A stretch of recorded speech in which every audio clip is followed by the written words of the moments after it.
we are going to record it. So if you want to turn your, I'm going to, can you make me the spotlight video, please, Katie?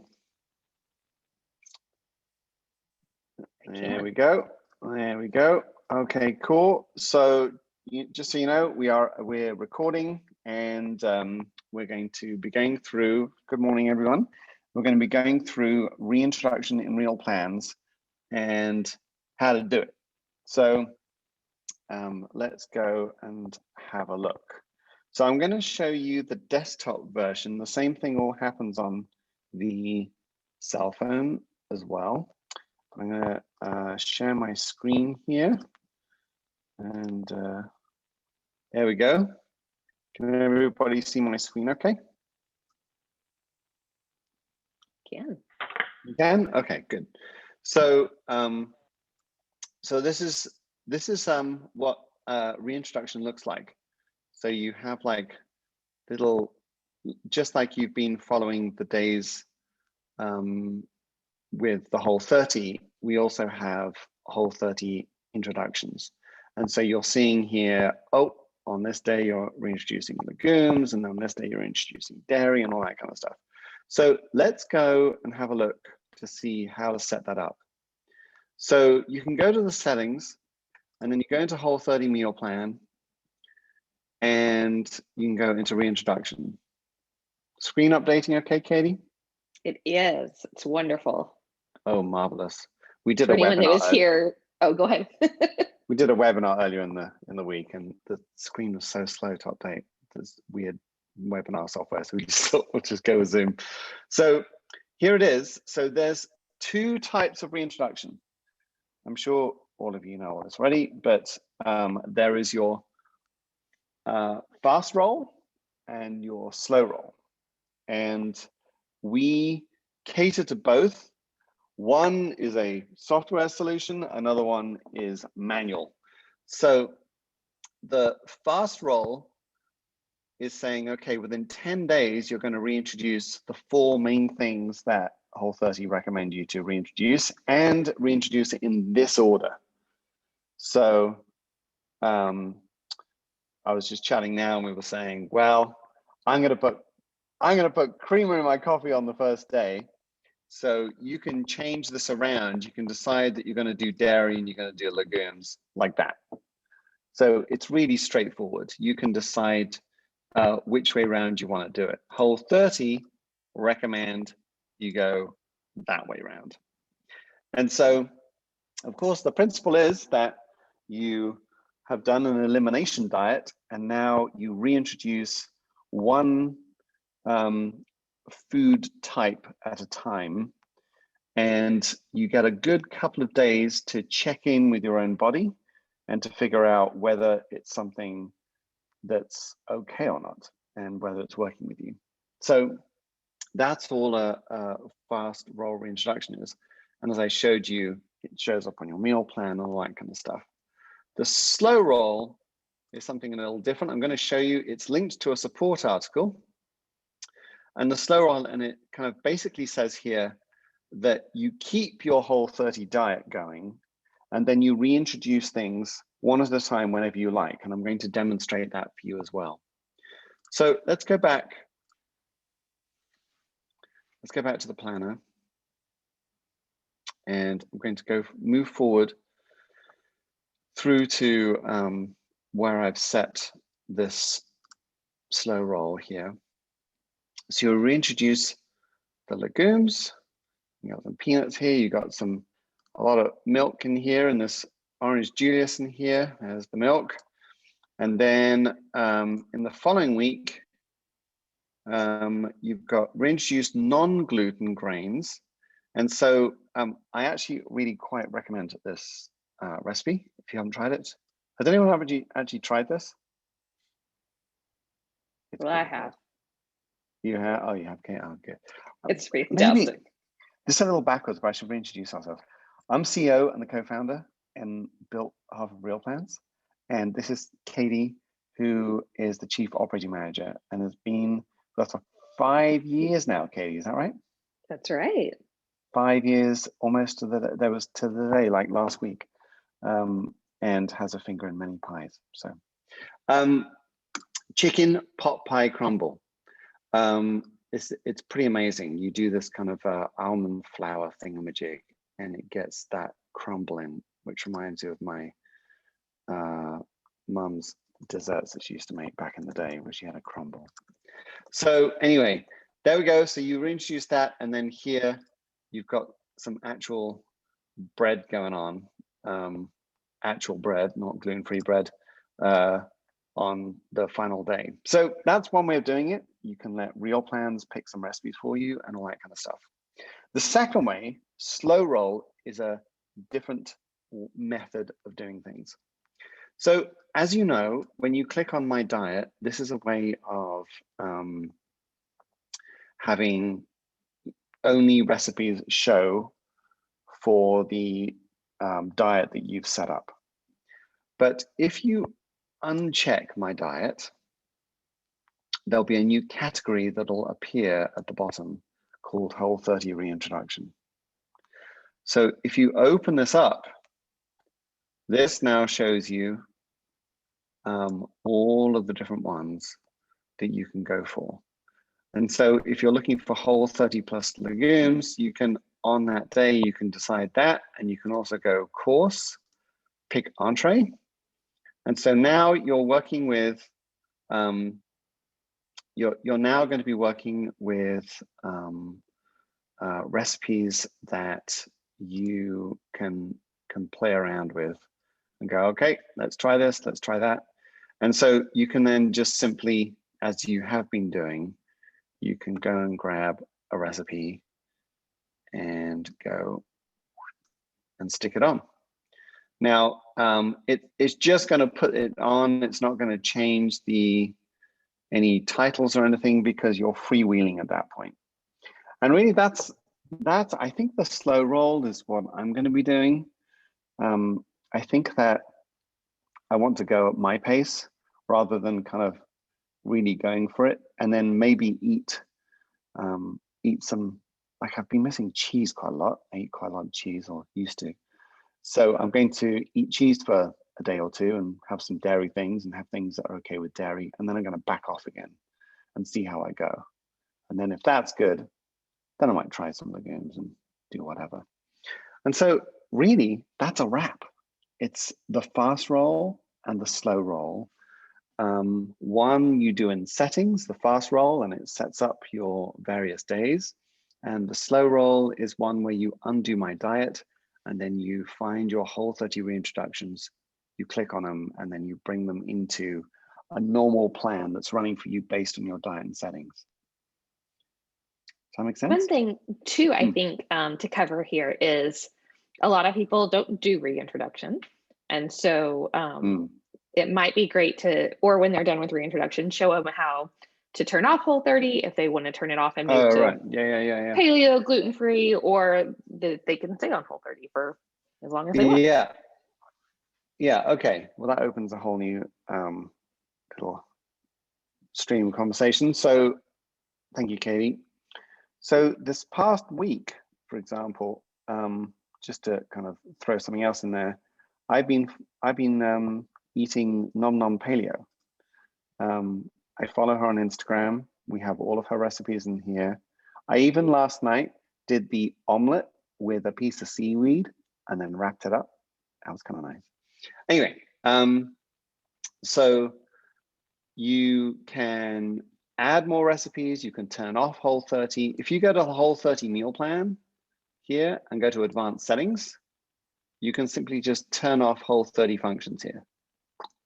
Yep, that's the part that I was talking about. That way, if you want to just be paleo or gluten-free. So this is where you can decide, okay, I'm just gonna go gluten-free. That's what I'm gonna do.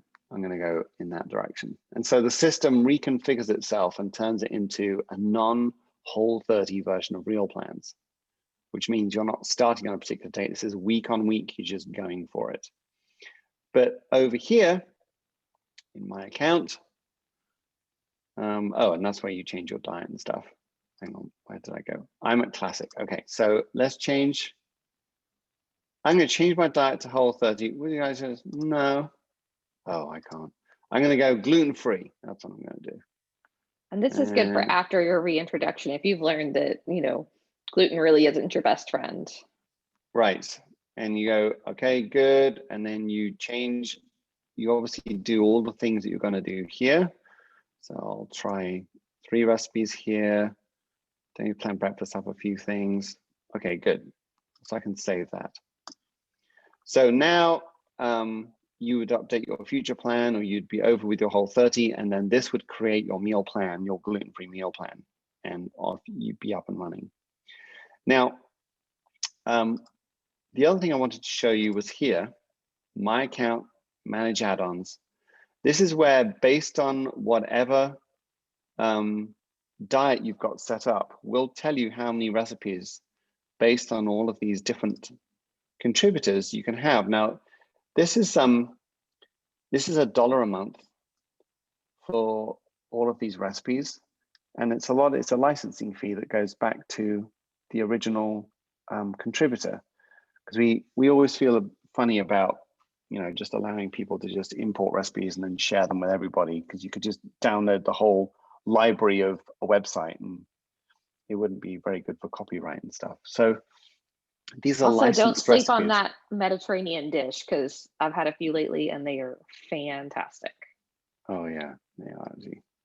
The Mediterranean dish, Paleo MG is super popular. And a lot of these are kind of Whole30-esque people. Nom Nom Paleo is not on here because I've got Nom Nom Paleo in my account.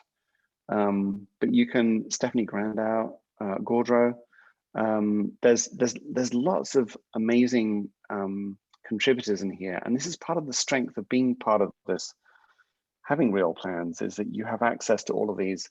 And what's cool about these recipes is that you can, they're all categorized already. And so they're all set up for your shopping list, and everything's like works really well. So you don't have to, you know, when you have lots of recipes from all over the place, people call things different names, and we have it all kind of nicely set up so that it all is kind of harmonious. Is that good, Katie?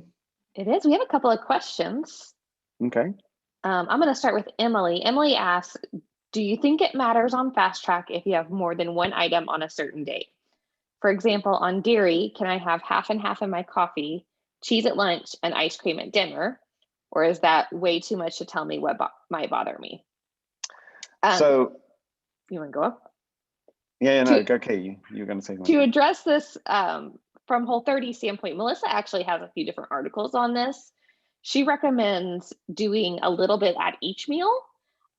You'll find that we usually have 2 of your 3 meals have a little bit, knowing that you may then throw some butter on something, have a little bit of cream in your coffee.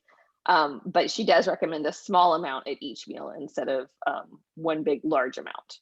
So that's her recommendation. And like I said, you'll find plenty of articles on her site about that. Nice. Do you have anything to add? No, that was it. Okay, good. Awesome.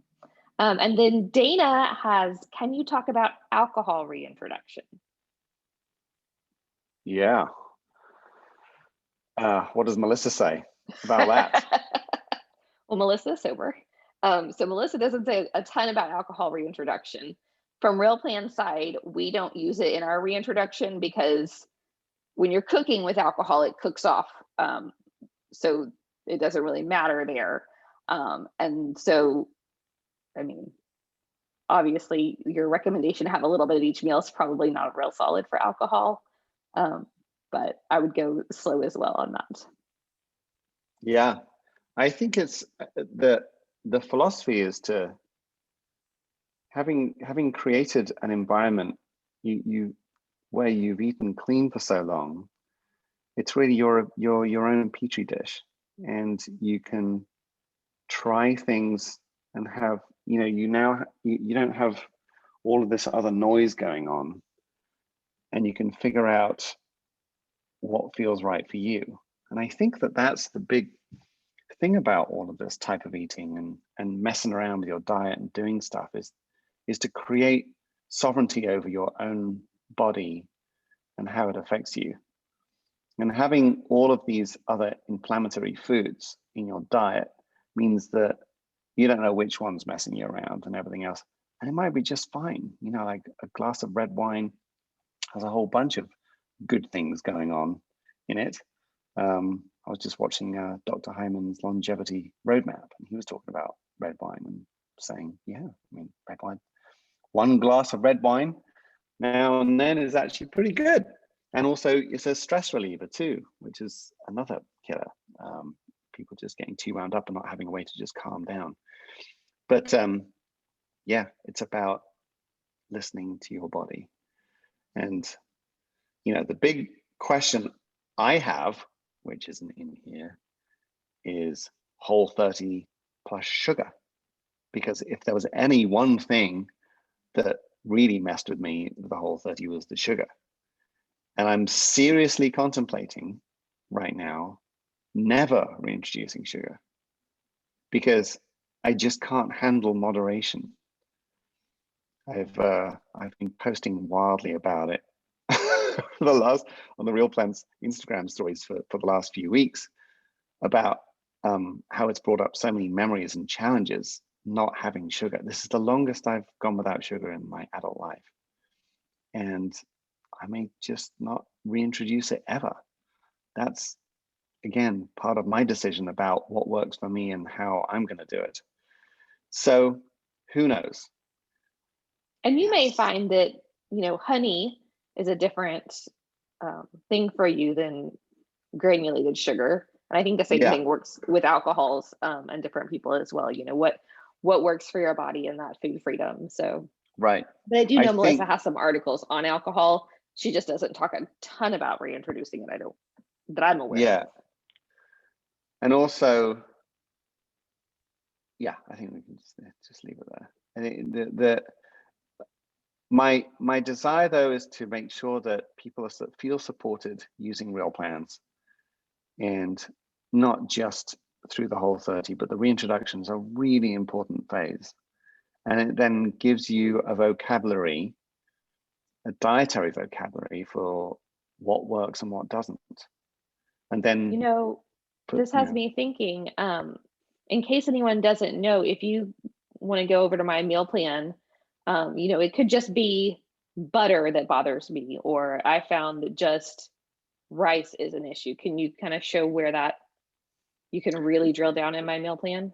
Yeah, sure. So can you erase your little scribble here? That's not me. Oh, sorry. Oh, that's not you?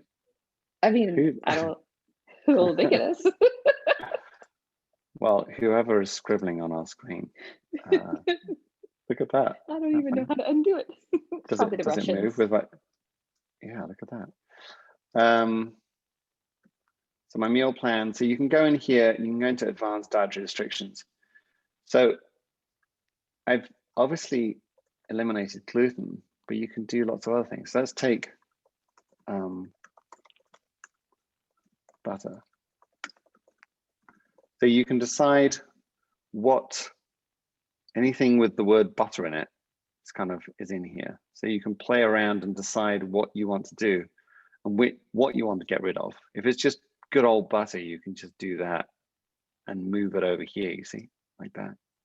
So in this example, I love salmon, but I was showing someone how to remove salmon, for example. See, you can either just remove everything. So maybe, you know, after your reintroductions, you realize that, so let's take mine. I'm already gluten-free. And then I can just take out refined sugar, for example, and move that as an entire food group. And then I'm going to select all of this and do that. And then in here, I can do like, I don't know, asparagus. Select all of these and move them over. So most diets you can define and you can express using exclusions. And so if you do that, you're able to set your diet up, and then, right, now that's my diet. Okay. Awesome. That's it. Well, I think that about wraps us up. All right. Thank you very much, everyone, for your time. And thank you. Yeah, thank you. And I Thank quite you.